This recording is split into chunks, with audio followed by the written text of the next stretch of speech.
Cae la tarde y en un rincón de la ciudad, en un pequeño jardín, alguien cuenta una historia, reflexiona en voz baja o conversa, paseándose bajo los árboles. Es hora de volver a casa, bajar la velocidad y darle tiempo al tiempo. Christian Warnken nos abre la verja de su jardín para que respiremos aire puro y oxigenemos el espíritu. En Pauta, aquí comienza Desde el Jardín. Una presentación de Fundación Irarrázaval, desde 1920 al servicio de la educación, humanismo y técnica. Lo esencial de toda exploración será volver al propio jardín y ver las cosas por primera vez, decía el poeta T.S. Eliot. Queridas y queridos radiovidentes, muy bienvenidos a este pequeño jardín. Estoy abriendo la verja de madera de mi jardín puntualmente, como siempre lo hacemos. Saludo a los que nos escuchan en Antofagasta, en Temuco, en Viña del Mar, en Valparaíso, los que nos siguen por Spotify.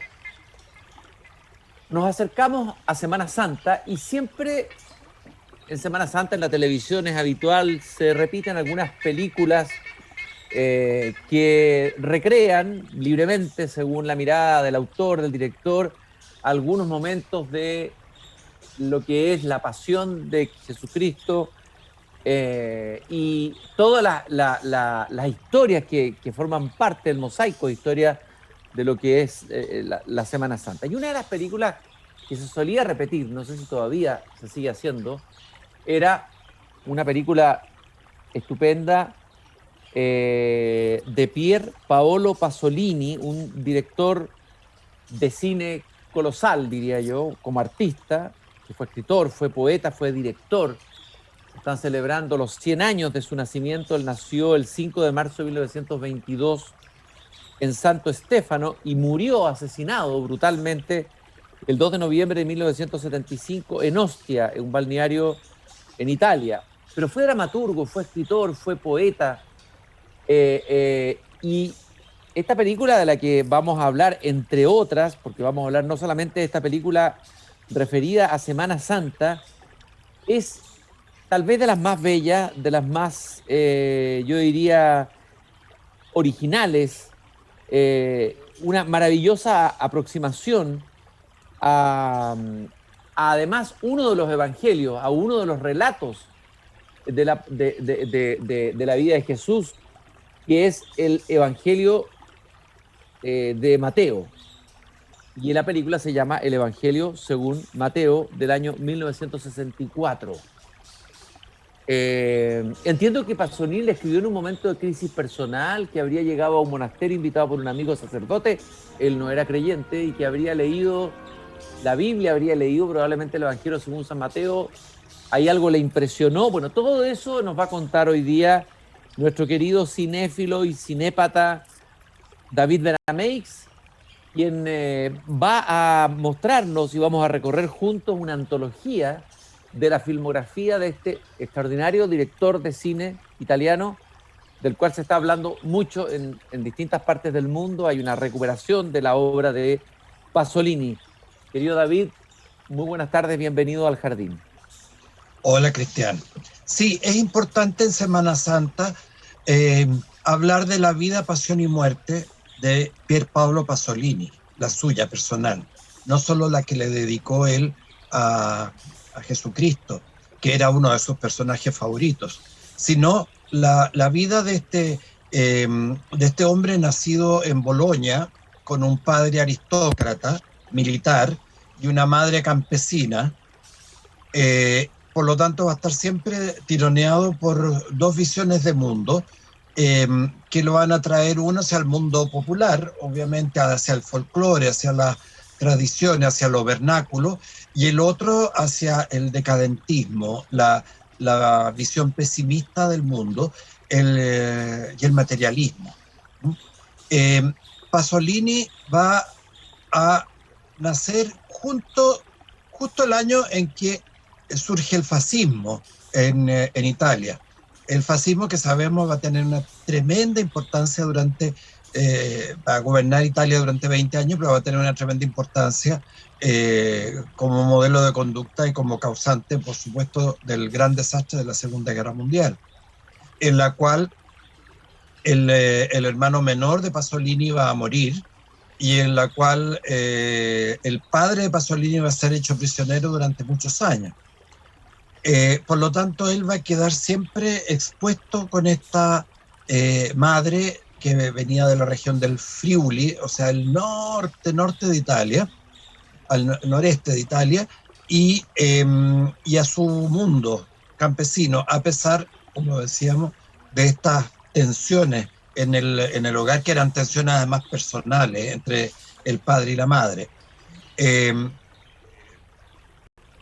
Pasolini va a comenzar su carrera artística como dibujante, la va a continuar como pintor, después va a ser profesor de lenguaje, poeta dialectal, después poeta en italiano, dialectal en el dialecto del Friuli, justamente del dialecto materno.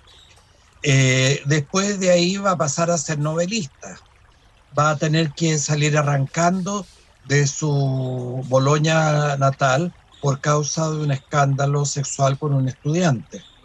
O sea, no estamos hablando de un santo, ¿no? Él era claramente homosexual, militante, con bandera, fue una voz valiente que levantó la voz por su sector, por sus derechos, en una época en que todavía eso no se hacía, no se estilaba mucho. Por lo tanto, va a estar casi condenado al rupturismo, condenado a crear desajustes, tensiones a su alrededor. Va a ser un polemista temible, porque va a ser un intelectual, además de primera línea, y él va a confesar de que se sentía muy orgulloso de haber sido arrastrado a proceso por 33 demandas judiciales, decía, como los años de Cristo. Eso nos está indicando cómo este personaje ateo, marxista, homosexual, rupturista, hombre de avanzada, que incluso va a tener tensiones con el Partido Comunista, al cual va a pertenecer brevemente, porque va a seguir siempre a la línea gramsciana del filósofo Antonio Gramsci, recordemos también, gran personaje de la intelectualidad italiana del siglo XX, y va a provocar cualquier cosa menos indiferencia. Donde llegue Pasolini van a rasgarse el velo del templo, van a haber discusiones, intentos de difamación, agresiones físicas incluso. Oye, y al mismo tiempo, mucha David, admiración. David, dos cosas quería preguntarte. Esa fascinación por el personaje Jesús, a ver, en el fondo había ahí una búsqueda de un agnóstico, me imagino, que tenía una relación especial con el personaje Jesús sin tener fe. ¿Cómo se da esa relación? Se da curiosamente a partir de su profundización en los estudios marxistas, según él mismo confiesa. Porque llega un momento en el cual él, que era un tipo de una inteligencia notable, siente de que la inteligencia no puede ser la pura inteligencia no puede ser la solución de los enigmas, de las paradojas en las cuales se desarrolla la vida humana, y que por eso él sentía desde siempre una fuerte nostalgia por la religión, nostalgia por un creer algo que es mayor que uno y que integra el intelecto con las emociones. Es por eso que la figura de Cristo le aparece como un referente permanente. David, en ese sentido, interesante porque la película Mama Roma, que tú nos propones comentar, 1962, tiene como música la entrada del coro inicial de la Pasión según San Mateo. Vamos a escuchar brevemente esa música, ya que estamos a puertas de Semana Santa, que es una maravilla, y vamos a comentar por qué coloca esta música en la película sobre Roma, Mamma Roma.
Una maravilla este comienzo de La Pasión según San Mateo, me dan ganas de escucharla entera, pero quiero también escuchar a nuestro querido David explicándonos y contándonos esta película Mama Roma. Se han hecho, hay tantas películas, Roma, Ciudad Abierta, ¿no? Tantas películas que son ya clásicos sobre Roma, una ciudad cinematográfica por esencia. Eh, a ver, ¿qué aporta aquí Pasolini con esta película sobre Mama Roma?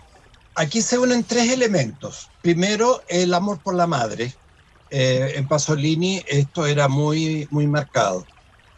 Segundo, la admiración por la ciudad que lo va a acoger después del escándalo este que mencionamos, de donde va a surgir desde los barrios populares hasta alcanzar un muy buen nivel económico, ¿no? Pero va a recorrer la escala completa de la sociedad romana. Y finalmente, la gran admiración por Anna Magnani.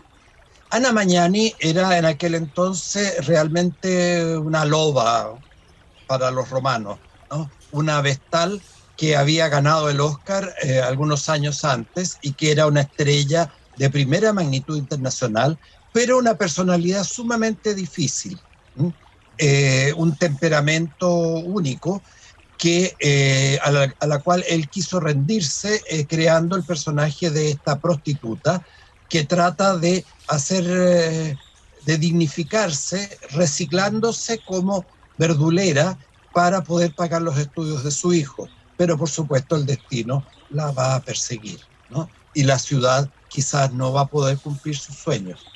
Entonces, esta acción de auténtica fuerza espiritual del personaje es lo que explica que en este ambiente muy realista, muy social, muy casi documental, pero al mismo tiempo distanciado y analítico, surja la música sacra como para santificar justamente las acciones de estos pobres personajes que lo único que quieren es quizás dignidad. Después de todo, eso es la religión, ¿no? Interesante porque de alguna manera, claro, hay una resonancia bíblica, la prostituta que Jesús salva o que reconoce o que dignifica, ya hay un motivo religioso y además con la música de Bach metiéndose entre medio. La película Mamma Roma 1962. Bueno, la película ya más que tiene que ver con la fiesta que vamos a celebrar este fin de semana, el Evangelio según Mateo. El título es El Evangelio según Mateo, el Evangelio según San Mateo. Él le quitó el San, ¿ya?, para no someterse completamente a la institucionalidad de la Iglesia Católica. Ya. ¿No? El título original es El Evangelio según Mateo. Ustedes saben, la santidad fue una institución creada por la Iglesia por razones, al parecer, estrictamente políticas, ¿no? Para también contrarrestar alguna tendencia que tuvo la ciudad de Roma a refinar el pecado mortal. Entonces había que equilibrar un poco las cosas. Hay incluso congregaciones religiosas que se oponen a la institución de los santos, sí, más en sordina, por considerarla exactamente política, ¿no? Entonces, Pasolini, que admiraba mucho la figura de Juan XXIII, a quien está dedicada la película, dijo, según Mateo, a la usanza antigua, antes de las instituciones. De esta película hemos hablado alguna vez y yo creo que es de las películas, como así La Pasión de San Mateo de Bach, hay que escucharla una vez al año. Yo creo que también es una película como para verla una vez al año, porque nos recuerda probablemente más cercanamente que ninguna otra versión cinematográfica lo que debió ser ese hombre nacido entre los pobres, que viene a redimir al hombre de su condición y que no viene a darle el contento a unos y a otros, sino que a crear preguntas, ¿no? A cuestionar el orden establecido y que termina crucificado.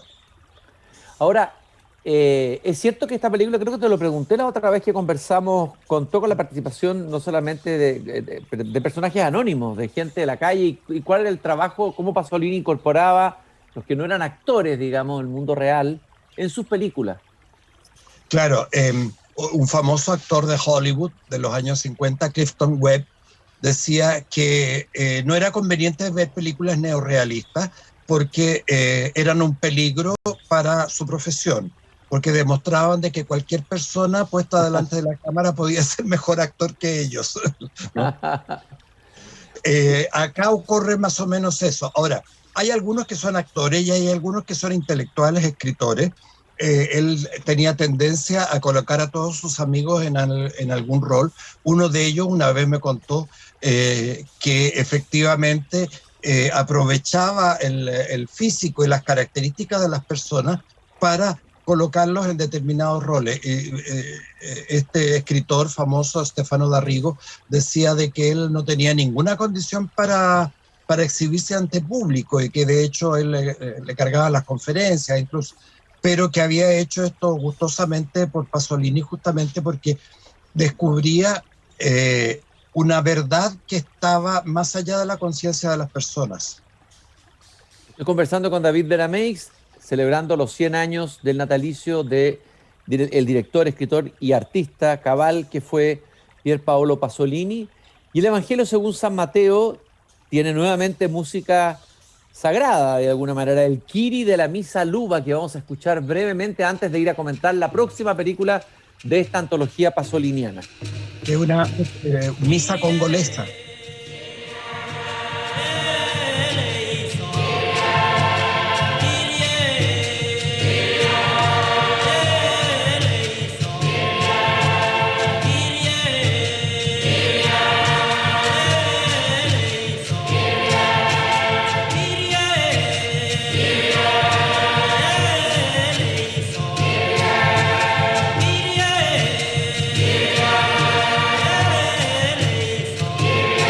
Qué hermoso y qué significativo que haya colocado, que haya escogido esta música congolesa de África para acompañar una película que ocurre en el Medio Oriente y que tiene que ver con la figura de Jesús, ¿no?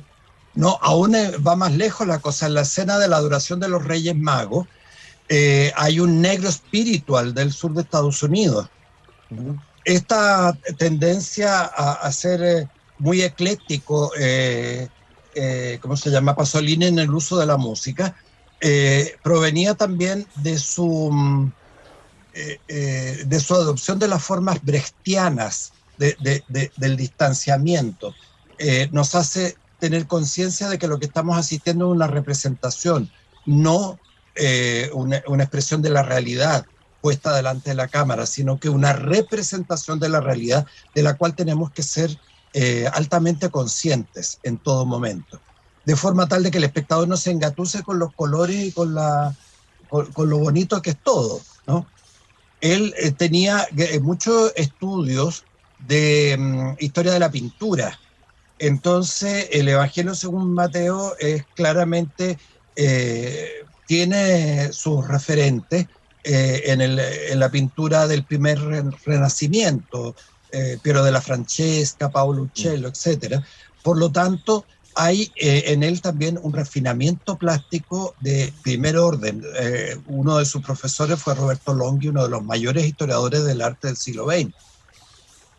David, y la película siguiente es Edipo Rey. Ahí nos trasladamos al mundo griego, 1967. Una película menos vista de Pasolini. Háblanos de ella. Sí, pero de esta había mucho que decir. Edipo y Pasolini se identifican en un mismo personaje, ¿no? Él claramente asume su conducta edípica, va a tener problemas fuertes con su padre y de hecho se va a sentir culpable edípicamente de haberlo asesinado. En realidad no fue así, pero sí hizo a su madre abandonar a su padre y su padre murió solo, ¿no? Y murió en Bolonia, mientras él con la madre vivían en Roma. Además de eso estaba el hecho de que él por instancias de Vittorio Gassman, famoso actor, quien no conoce a Vittorio Gassman, que fue además un extraordinario hombre de teatro, a instancias de Gassman hizo una traducción de la Orestíada, ¿cómo se llama? De Sófocles, Eurípides. Eurípides. Que hizo esta famosa traducción para ser puesta en escena, y esto le quedó dando vueltas toda la historia de los Atridas. Sabemos la Orestida, la historia de Orestes y su venganza contra su madre por haber asesinado a su padre, Agamenón, que a su vez sacrificó a Ifigenia para obtener el favor de los dioses en la guerra de Troya, ¿no? Por eso es una tríada de Orestes, la Orestíada. Y de ahí se deriva también la historia de Edipo, de la cual él va a hacer una adaptación también muy brechtiana, muy autorreferente. Aquí el padre de Edipo es un militar boloñés durante el fascismo, quedó más o menos claro. Y la tragedia está manejada en dos tiempos, también en el tiempo mítico, este tiempo mítico que proviene justamente del imaginario campesino materno, ¿no?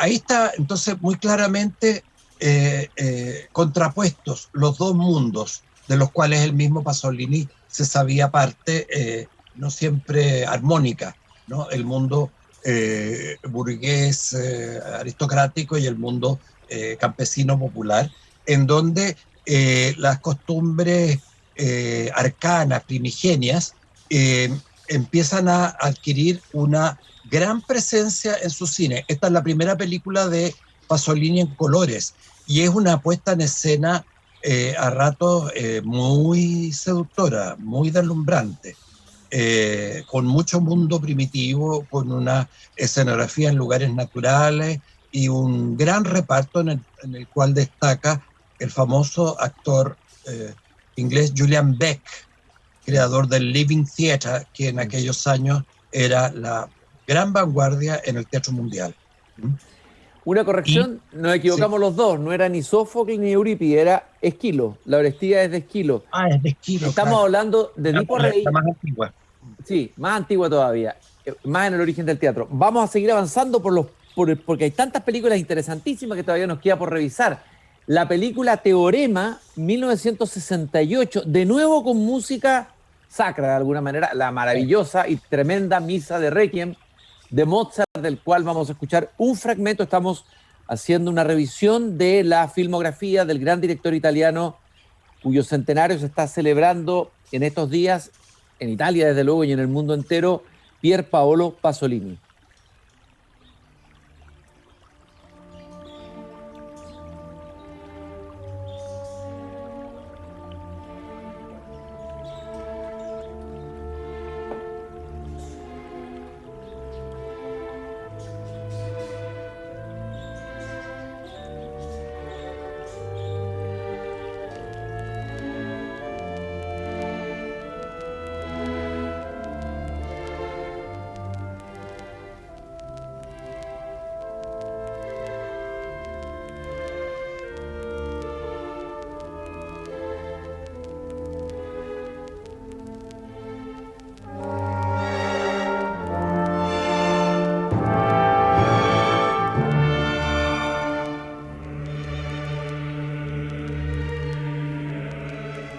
Maravillosa, sublime música que Pasolini va a colocar dentro de esta película Teorema, una película de curioso nombre matemático, y me gustaría que me explicaras el trasfondo y qué es esta película, en qué dirección va dentro de lo que hemos hablado Pasolini o en otra dirección. Teorema 1968. No es tan fácil hacer un resumen breve. No, por eso te lo estoy preguntando. ¿Ah? Sí, y por eso te lo estoy preguntando, digamos, es una película críptica, por decirlo así, ¿no? ¿Ah? Un visitante bello y tenebroso, Terence Stamp, el famoso actor británico, llega de visita a alojarse a una casa de un industrial adinerados de la Milán contemporánea. Este invitado es misterioso, seductor, casi no habla, y todos en la familia caen seducidos por él. Cuando digo seducidos, caen en la cama con él. La esposa, que es Silvana Mangano, que bien, puede ser, el chico es atractivo y joven y ella es una media necesitada, media urgida, pero también cae la hija y también el hijo y el marido de la señora. Y como si fuera poco, la empleada doméstica. Y todos sufren una auténtica transfiguración. De hecho, la empleada doméstica es la que alcanza la transfiguración más completa, porque tiene, al igual que en el cuadro famoso de Rafael Sanzio, ¿no? Se pega, llamémoslo así, la volada, se eleva por los cielos y recibe la iluminación. El resto de los personajes va a conocer una degradación bastante particular y especialmente el marido, el industrial, se desnuda en una estación de trenes y sube el Etna gritando desnudo, ¿no? Gritando en forma desarmónica, rasgada, terrible, ¿no? Y es ahí donde uno empieza a intuir que lo que hemos visto es quizás una parábola religiosa, una transfiguración, un cambio, una revolución. ¿Es la revolución el joven visitante o es simplemente la expresión, la materialización de los apetitos subconscientes de cada uno de los personajes? Lo que está claro es que Pasolini aquí se está entrando, está abriendo un poco sus propias obsesiones, sus obsesiones más profundas y que tienen que ver con, por un lado, la dimensión religiosa y por otro, desde luego, la dimensión, decirlo así, más carnal, pero también destructiva de lo carnal, que está en otra película que no colocaste en la antología, pero bueno, que escapa, habría que dedicarle tal vez un programa entero, una película tremenda que es Saló o los 120 días de Gomorra. Sodoma. No, sería bueno ni siquiera comentarla, inspirada en el libro del Marqués de Sade, una película del año 1971. Nos quedan solo 3 minutos, David, y vamos a tener que escoger entre estas 3 películas que tú habías seleccionado de Pasolini: el de Camerón, 1971, Apuntes para una herejía africana y Las mil y una noches, 74. El de Camerón es una película deliciosa.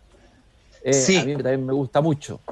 Tal vez no sería malo hablar de ella. Es deliciosa porque recupera lo popularesco, en un tono mucho más liviano que el de Teorema, la picardía, digamos, del mundo popular. En el de Camerón todos se tratan de acostar con todos más de alguna vez para seguir adelante en medio de la debacle que es este mundo. Y claro, eso tiene un ingrediente de erotismo muy evidente que va a ser causa primera del éxito descomunal que va a tener esta película. Va a arrastrar de eso 2 más, que son Los cuentos de Canterbury y Las mil y una noches, que van a formar parte de lo que el mismo Pasolini va a llamar la trilogía de la vida, ¿no? Porque justamente muestra el sexo como una actividad vitalista, pagana y por lo tanto liberadora, que rompe los esquemas sociales, rompe las conductas, las convenciones, las distancias y las instituciones. Por lo tanto, el sexo es bueno. Pero claro, esto a comienzos de los años 70 vendía muy bien. Y Pasolini se horrorizó al darse cuenta que lo que había hecho era entregar pornografía para el colmillo de la plebe. Y es entonces cuando surge Saló, los 120 días de Sodoma, en que también nos promete sexo, pero del más perturbador y el más agresivo que se pueda concebir. Claro, porque ahí, Pero, ahí la escena son unos fascistas, me acuerdo que someten a claro, tortura y perversiones sexuales terribles. Es una película casi para no ver, es como una insulto al público, ¿ah? Como una sí, venganza tal vez, es de casi Pasolini. insoportable.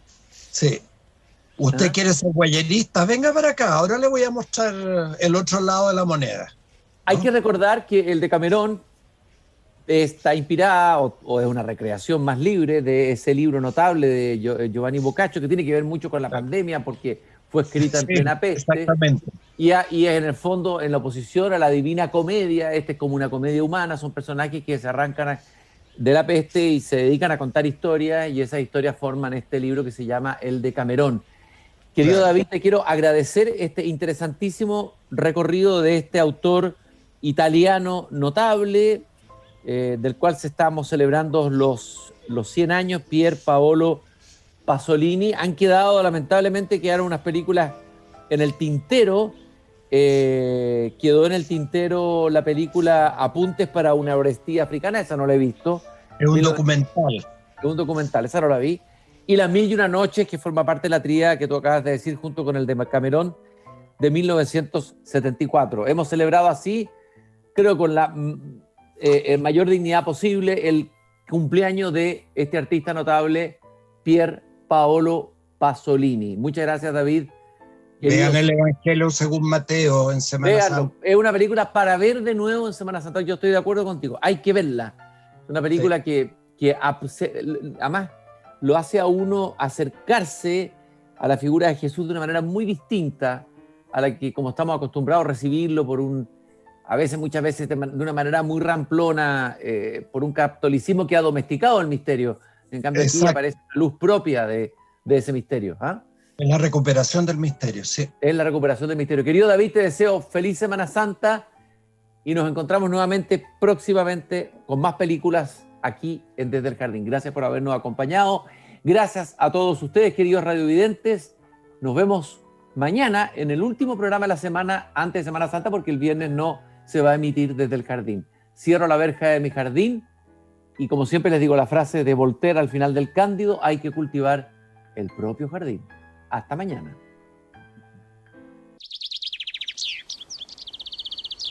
Es hora de cerrar la verja de madera del jardín.